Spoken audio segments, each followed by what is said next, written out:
All right, we got another video from Masked Man here. I wasn't supposed to find this manga. Now, if Masked Man wasn't supposed to find this has to mean that it is interesting as heck, because this guy is one of the most interesting content creators on the entire platform. I love this man, and I am so excited to see this. It happened by complete accident. Sometimes the hardest part of doing this isn't necessarily making the video, but finding what to make a video about. So I spend a lot of time just scrolling through trying to find a manga to read. I happen to misclick and land on this. And as you can imagine, Dude, yeah, this is like crazy, but I have a video coming out in like coming out eventually. Or already came out or something. I don't know. It's on a horror game. Now, if you're watching this as a stream VOD, it hasn't came out yet. But if you're watching this when I re-upload it, it probably already has came out. I always have to preface that.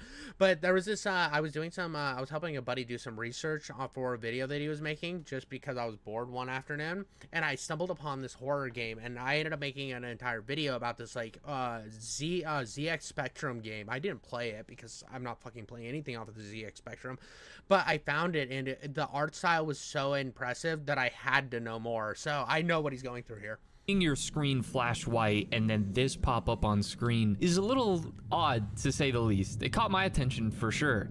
Any sort of tension, however, was immediately broken up by the title of the manga, because it's called The Creepy and the Freaky, which is just... thank you to whoever decided to call this series that. So a quick breakdown. It's this frog who is a part of this little fairy tale town.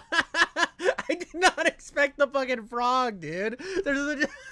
You go from that picture to this fucking like cutie little frog standing next to a bunch of fucking wieners. What are we doing here, bro? It's drawn in a very cartoony style, and he talks to this bunny who owns this shop, and he owns these things called fear boxes, which I love the designs of these things. They're sick. He opens up the box, and it tells a short horror story.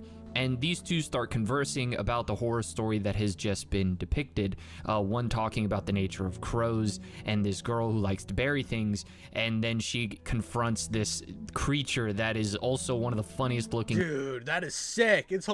It's hilarious, but also sick at the same time. It looks like somebody doing like horror fan art for Mario. Things ever, until you actually get a little bit of a weird moment when you realize the chick is a bit off. Now, this series is tagged as psychological and horror, but also comedy, which is interesting because off the top of my head, and I think I've read a decent amount of horror manga, I think that's fair to say, I can't think of many series that were intentionally funny. Sometimes there is a fine line with horror and comedy, where a horror series will be unintentionally hilarious just because of the timing of it, but this one is actively going for an element of comedy.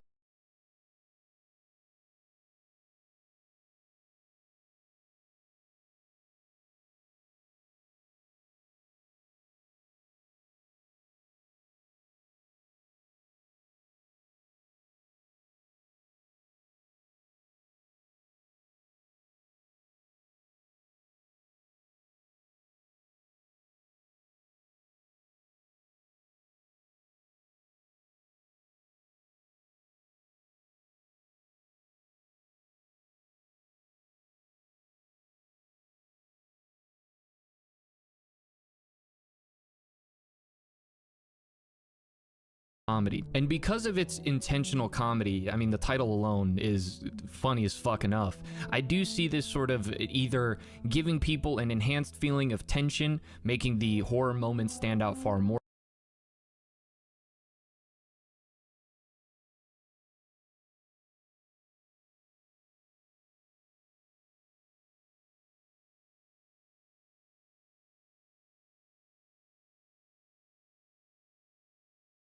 or because of the contrast, or the comedic moments diffuse any feeling of tension for the reader. I can't speak for everyone because different things scare different people. For me, at least, adding on top of the circumstances in which how I found this series, I do think it makes it very memorable because the story is building up these short stories that all seem to come together in a different manner than PTSD Radio, where that was trying to tell an actual full picture. This is a little different in the sense that the stories in which Mr. Frog is finding out about via these horror boxes, these fear boxes, by this bunny who is not to be trusted whatsoever, they seem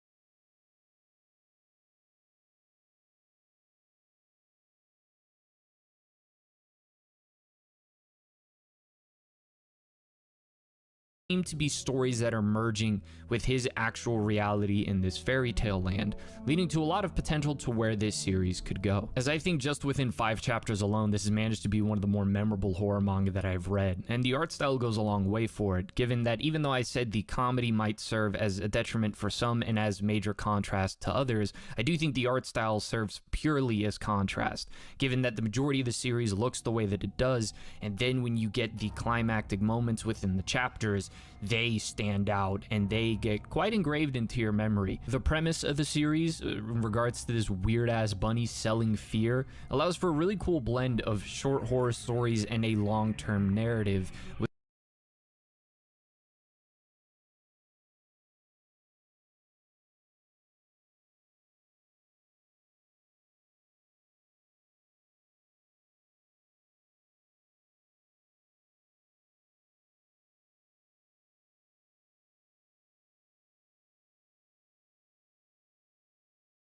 The fuck? Holy shit, dude. How long was I muted? Like, oh, fuck. Fucking any... But That, is it substance? direct contact with many Turn this into a... This was a bunch of sprites were just changed. My base thought at the end of it. and land on this. Things because the story is building up. It is tagged as psychological and horror, but also comedy, which is interesting because off the top of my head, and I think I've read a decent amount of finding out about via these horror boxes, these fear boxes. Fuck, dude. By this bunny. Fuck, dude. I don't know how much I missed, how much I was muted for. I honestly don't know, dude. That was crazy. I'm gonna skip back a little bit. I'm gonna skip back to here. I can always fucking fix it later. I can fix it in post, bro. I can fix it in post.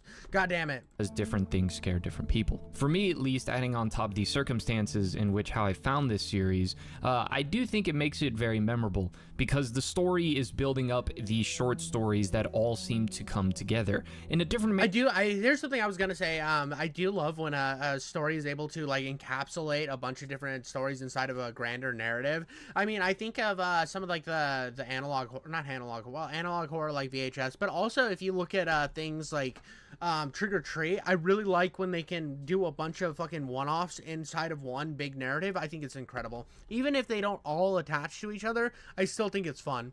Manner than PTSD Radio, where that was trying to tell an actual full picture. This is a little different in the sense that the stories in which Mr. Frog is finding out about via these horror boxes, these fear boxes, by this bunny who is not to be trusted whatsoever. You cannot trust a bunny that looks like Hello Kitty and Hollow Knight had a fucking love child. We need to put this bitch on a bike. Put it on a bike. It is evil.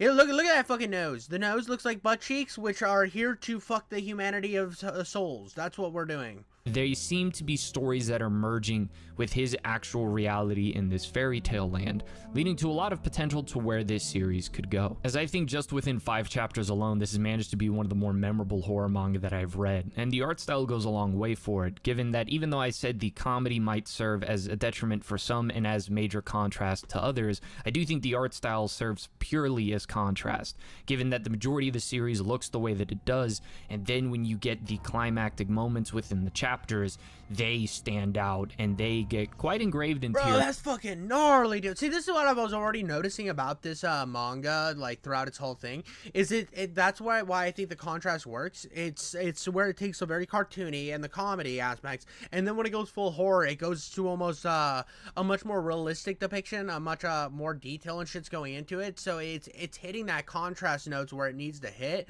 So it's highlighting the comedy when it needs to be highlighted, and highlighting the horror when it needs to be horror, and basically you're just standing there letting both jizz on you as hard as fucking fire hose water is hitting you, and leaving you with just happiness. Your memory. The premise of the series, in regards to this weird-ass bunny selling fear, allows for a really cool blend of short horror stories and a long-term narrative with characters that could be built based around a theme. Will it do so and capitalize upon it? It's tough to say, since it is so early on that this could either become super good or really shit, which might seem like an obvious statement for a new manga, but it's more so that horror manga I mean that's like horror in general. Like the first couple movies, awesome, and then it just goes to fucking like wacky land. I've never seen a horror series where every entry was fucking great. It's like the first couple get you hooked, and then it just becomes AIDS. It's literally just the most AIDS that can be powdered into somebody's butthole as possible to eventually line up with Eazy-E's death.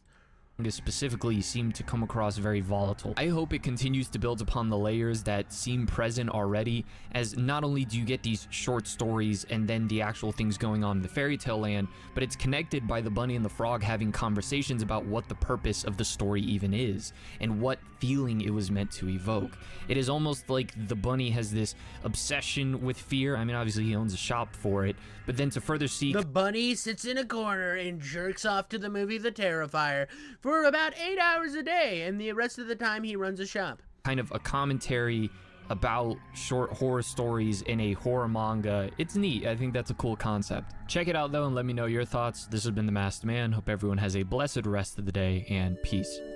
I really think this was an interesting one. It's kind of like a one-off, interesting little like creepy moment, and it's fun falling upon things like this. It's always fun when you're like just going down and like exploring. Like I said at the very beginning of the video, it's when I found when I found information that had to do with this game called Go to Hell that came out in like 1985, and I went down this rabbit hole of just like, what is this? What are these themes? What is this art style? This is incredible. And you kind of get into this mode that, yeah, like when you go look at like Going to Hell, it's not the perfect thing ever made, but it's like interesting that it was made. Like the game might not be great, but the art's incredible. Or you find like this like hidden movie that you didn't know existed, and you find out it's the greatest fucking thing ever. It's one of the best things about like going through and like learning and experiencing the shit. I don't know. I really like going down rabbit holes like this. It's always really fun, and it's fun when you discover shit that you think other people haven't seen yet, and you just want to like present it to people. But yeah, it was a really good video. Thank you so much for watching, and I'll catch you on the next one. Like and subscribe, you fucking gooners.